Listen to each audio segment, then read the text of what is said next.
Thanks so much, Hannah, and I'm so excited to be with you this morning and to review some of Mission Bio's publications. We actually decided to break it up into two parts because we want to really be able to highlight the aspects of all of our publications and give them justice. So this will be part one, and we'll hold part two later in June.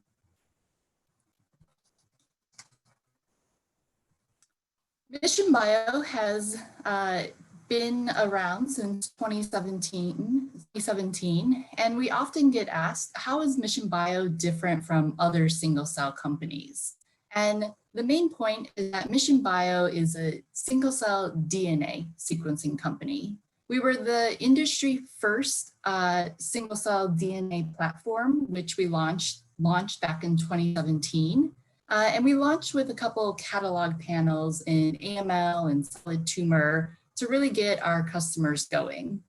Well, in 2018, we launched Tapestri Designer, which unlocked the potential to make custom targeted DNA panels on our platform. And that really opened up the field to not just heme and solid tumor applications, but really to a wealth of any applications that involve DNA. Including CRISPR screening, mouse models, and so forth.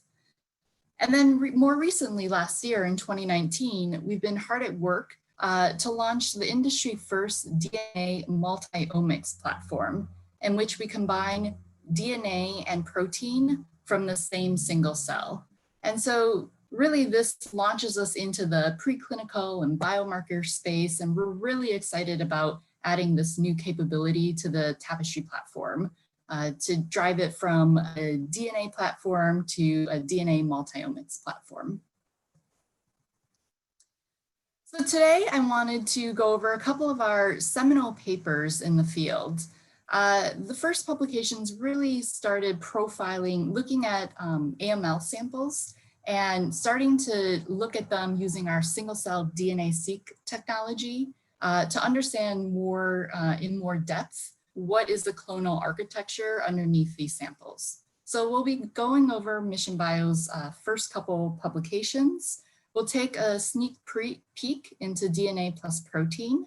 And then, as I alluded to earlier, in part two, which will happen next June, we'll really dive into the pharma and clinical aspects that the Tapestri platform has been used for in some key clinical studies, looking at AML treatments or solid tumor treatments, and delving into whether the Tapestri platform is good for MRD detection.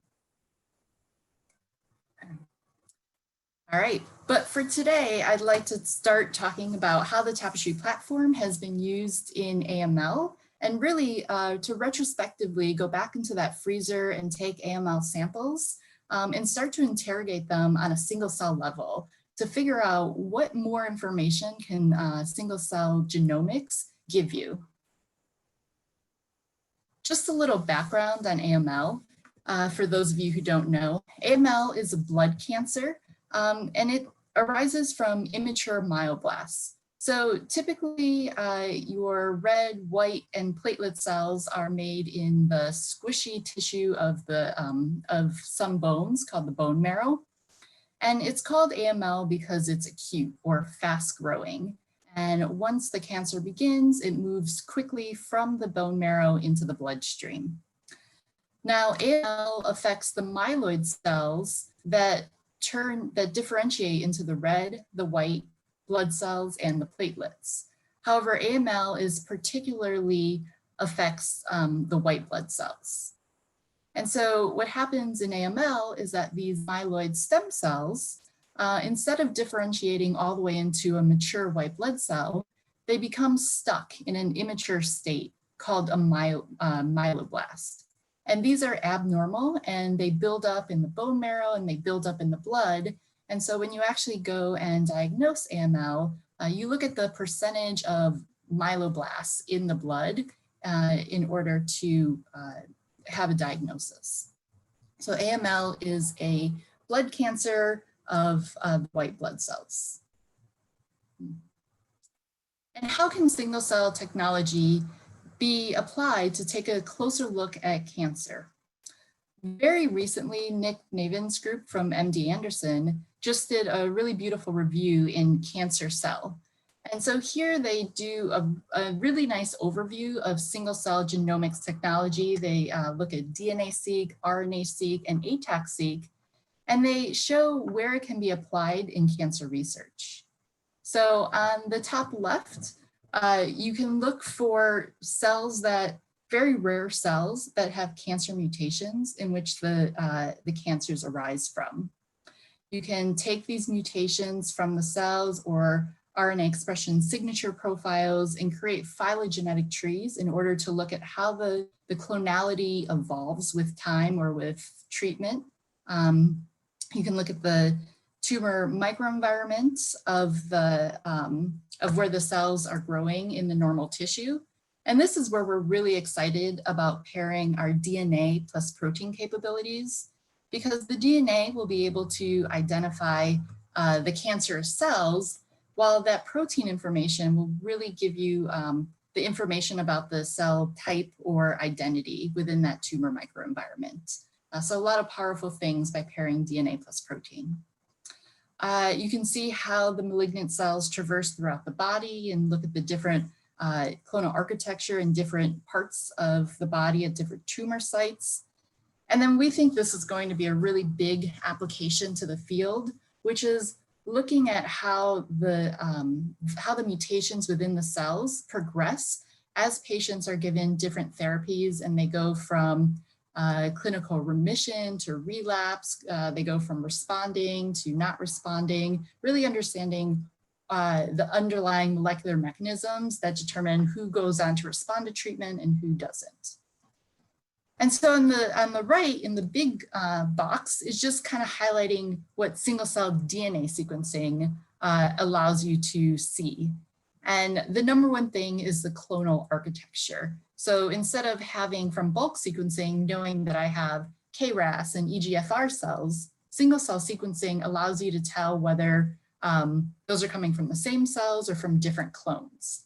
And once you have the identity of the clones, you can create beautiful phylogenetic trees to understand the origin of how these mutations are acquired.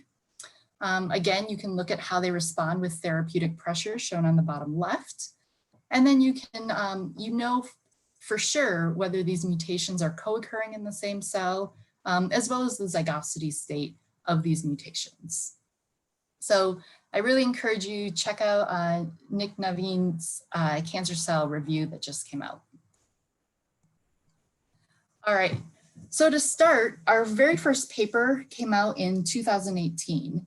And it was the first paper that showed the power of single-cell DNA sequence in a high throughput fashion. And the reason why we're able to do DNA sequencing at a high throughput fashion is because we do them in microlipid droplets.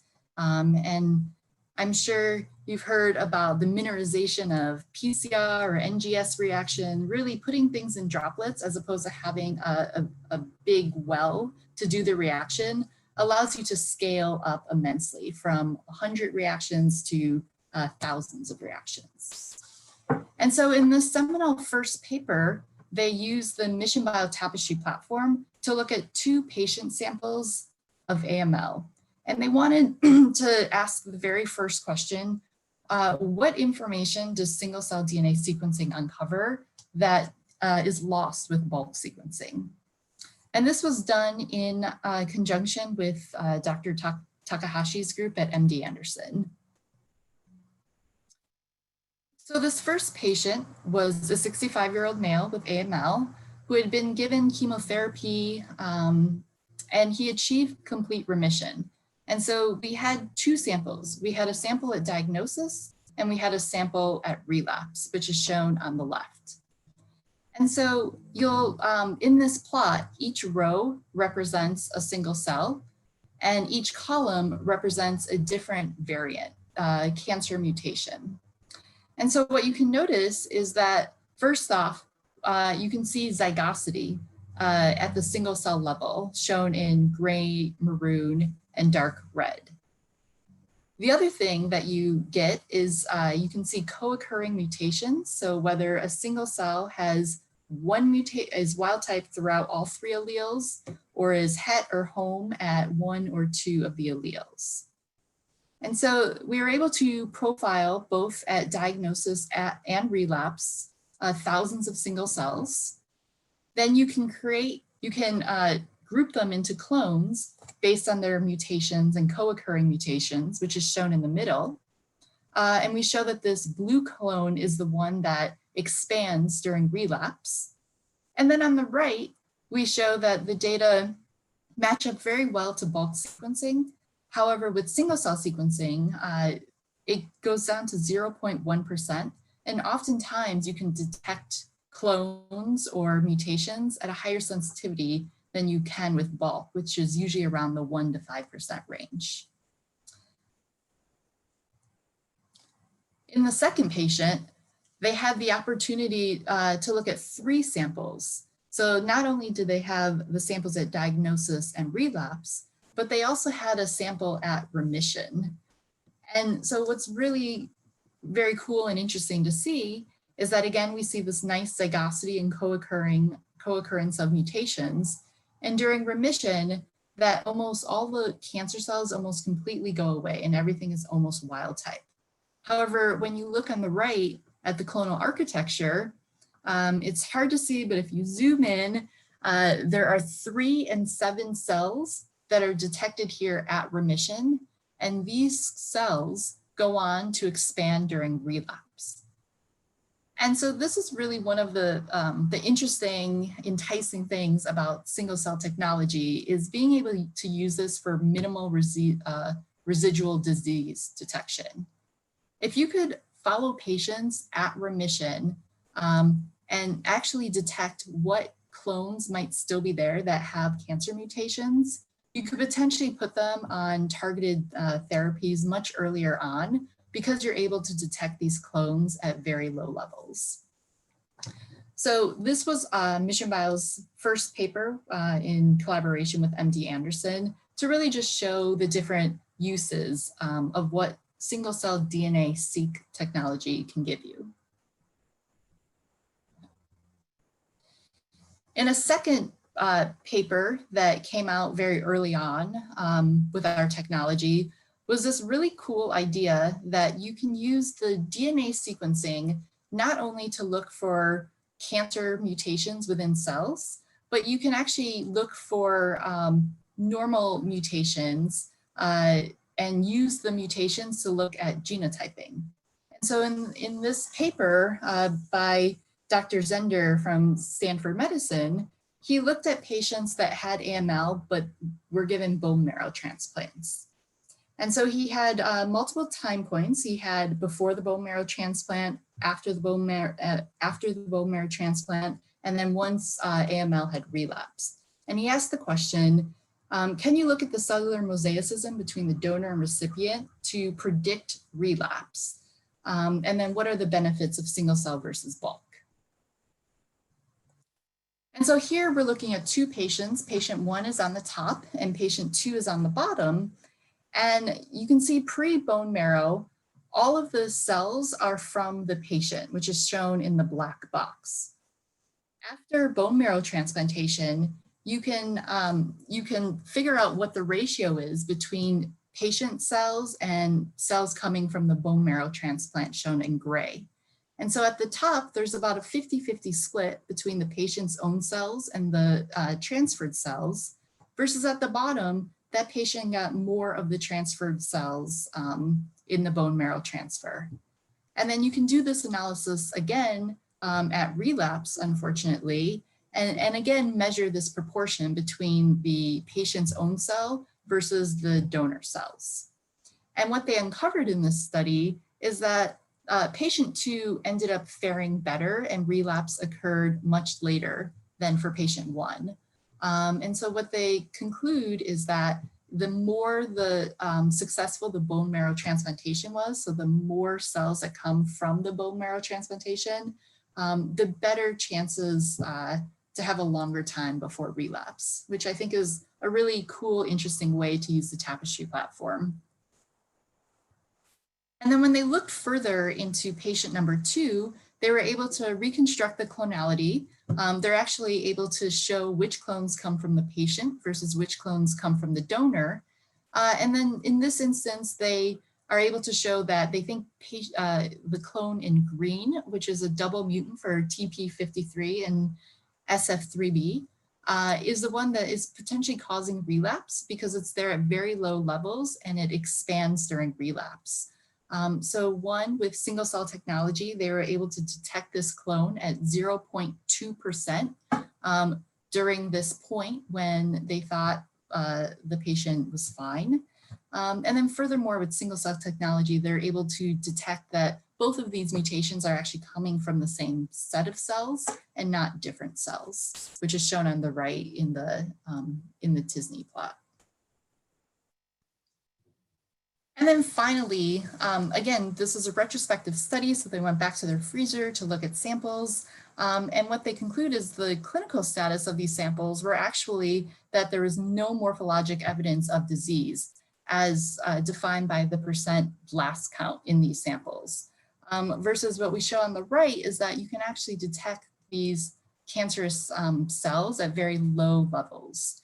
And so really the power of single cell could potentially be, instead of using these large scale morphological ways to diagnose and monitor treatment, you can pair this with single cell technology to get a higher sensitivity and a better look at whether those cancer mutations or cancer cells are still present or not.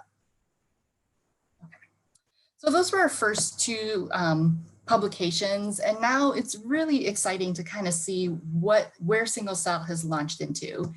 And two really big seminal studies that are coming out, one from Dr. Takahashi's lab at MD Anderson and one from Ross Levine's lab at Memorial Sloan Kettering, has really started doing large scale studies to look at their AML patient samples and do an atlas and catalog them on a single cell level.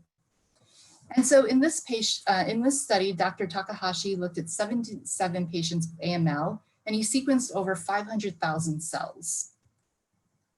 And I love looking at these plots because it really shows an overview of the whole study in one snapshot. So each column represents a cell, and we can see every single cell from these 77 patients and denote what mutations are coming from each cell. And so what you can see are the different mutations that come from each patient, from each cell, and also whether they co-occur. On the left, there's roughly about 7,500 cells per sample. So again, showing how high throughput the platform can be. And then on the bottom left, there was 100% concordance with bulk sequencing. And again, down to that 0.1% sensitivity, which was confirmed in this case by droplet digital PCR. And so you can take all of this information and reconstruct phylogenetic trees from each patient. On the top are 4 patients, and then on the bottom are 4 patients.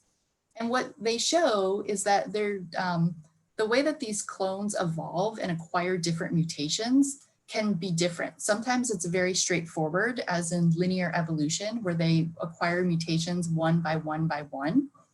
And then in other cases, there's a more evolved complex branching in which some of the clones branch off and acquire different mutations, while a different branch occurs with different mutations.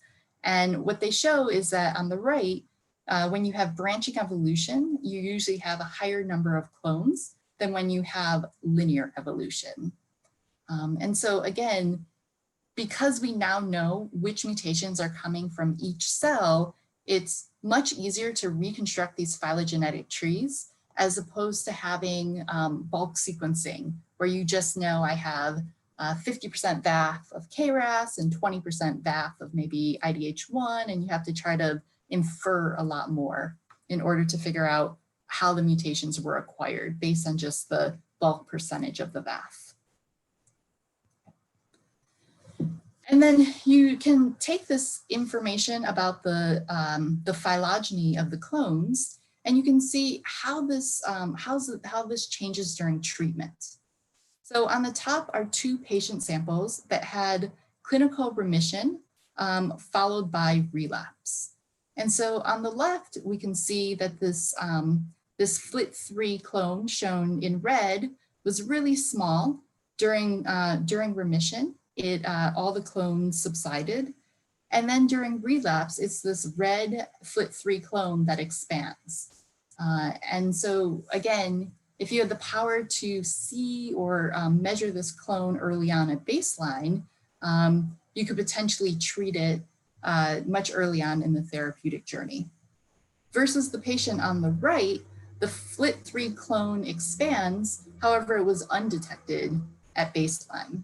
So here are just 2 examples showing how sometimes the clones are there at the beginning of treatment, and when you put patients on therapies, it leads to the diminishment of some clones, but the rise of other clones.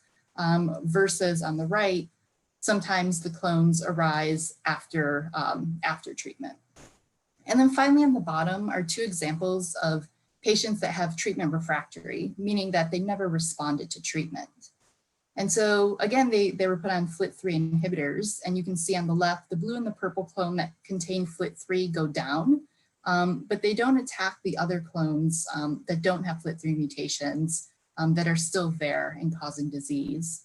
And the same is true on the right. So they're on a FLT3 inhibitor therapy, the FLT3 clone goes down, but this just leads to a rise in other clones with other mutations. And you can really see this nicely with these fish plots using single cell technology. But what does this all mean? It's nice to create all these really pretty graphs, but I think what's shown really beautifully in the Takahashi paper is that it actually has implications for survival. So what they show is that patient samples that had higher diversity of clones and number of clones had a poorer probability of survival than those that had less diversity in their clones.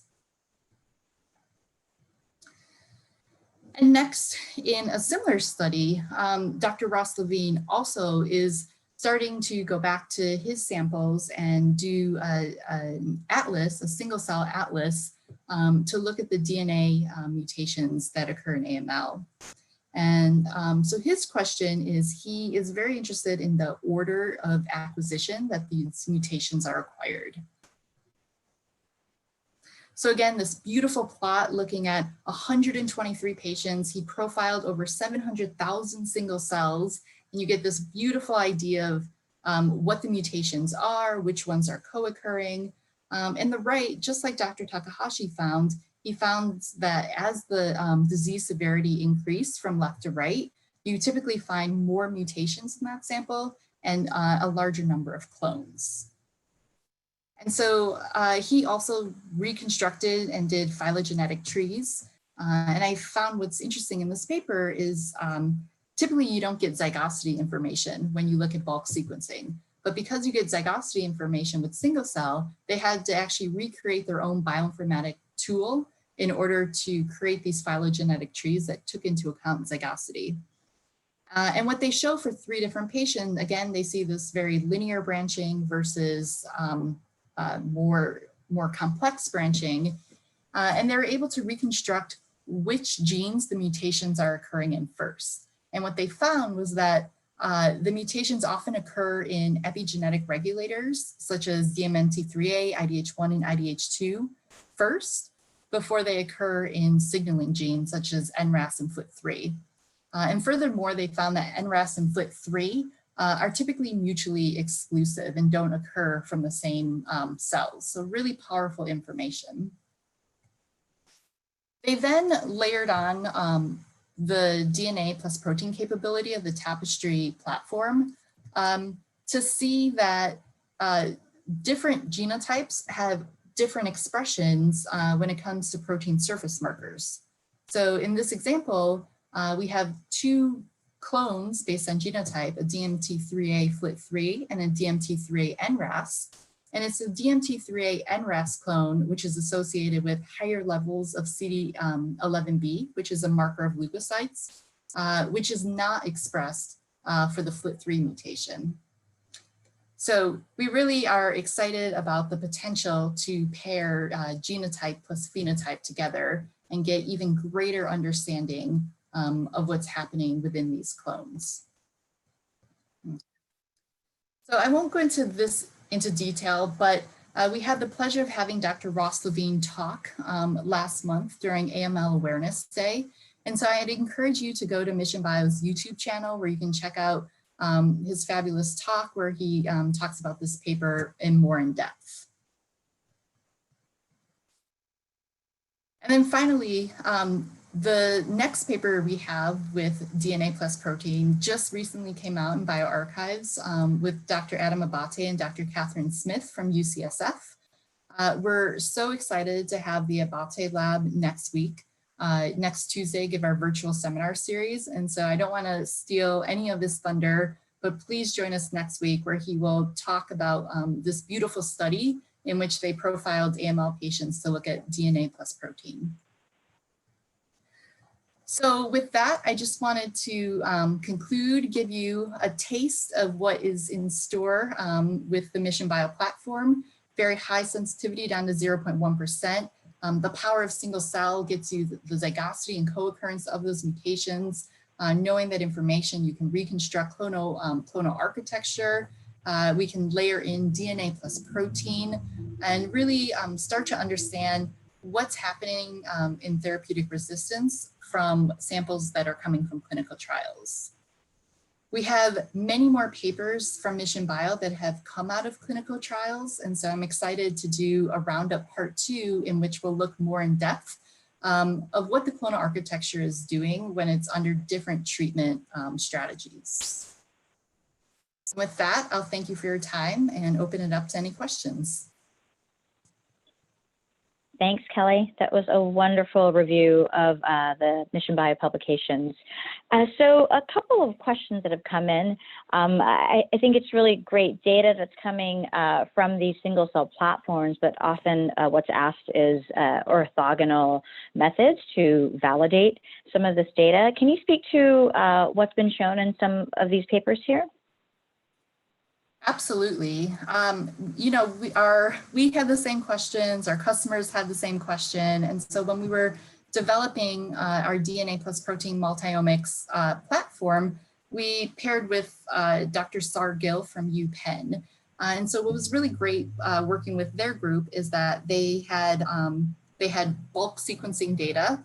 And so we typically use the bulk sequencing data to compare our results for the single nucleotide variants. And so there was concordance there between what they saw in bulk versus what they see with aggregated single cell.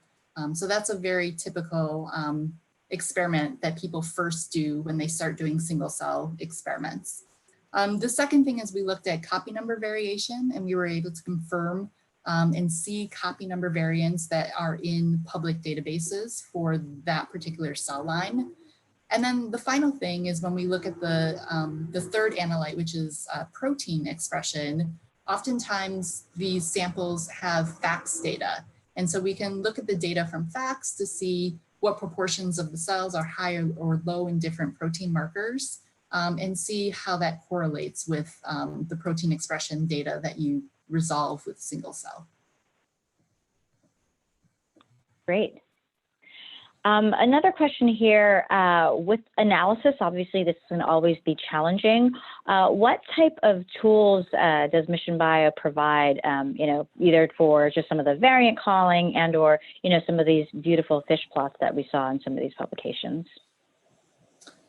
We have an end-to-end workflow, and you can see that in some of our earlier virtual seminars in which we go more in depth into the actual workflow and the software solutions. There's primary, secondary, and tertiary analysis. So the primary analysis are the FASTQ files that you get from the Illumina sequencer. And then our secondary analysis is Tapestri pipeline, in which you upload those FASTQ files and then we'll align them to the genome and we'll deconvolute all the barcodes to get you the single cell information. And then finally, tertiary analysis is when we want to see like, okay, what's the cool, interesting biology that's happening in our data? And so for that, we have Tapestri Insights software, and that allows you to really look at all of the different mutations, the VAFs for the mutations at a single cell level, recreate the clonality from those mutations, and then generate fish plots and phylogenetic trees, all within our Tapestri Insights software. Great. And maybe one final question here. It looks like many of these publications sort of review heme malignancies, but is the platform capable of working with solid tissue also? Yes. So we have there's a paper in Cancer Discovery, which we'll profile in the next publication, Roundup Part 2. In which they looked at colon cancer and they looked for mutations and clonality within those samples. We really think that the big applications are heme applications, solid tumor applications, and then CRISPR genome editing, mouse models. But really, you know, the platform is open, all cells have DNA, and so we're excited to see what our researchers come up with.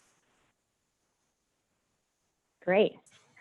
Well, thank you again, Kelly. This was a fantastic review of our publications. We look forward to part 2 of the publication roundup in June. And thank you to everyone for attending. Thank you.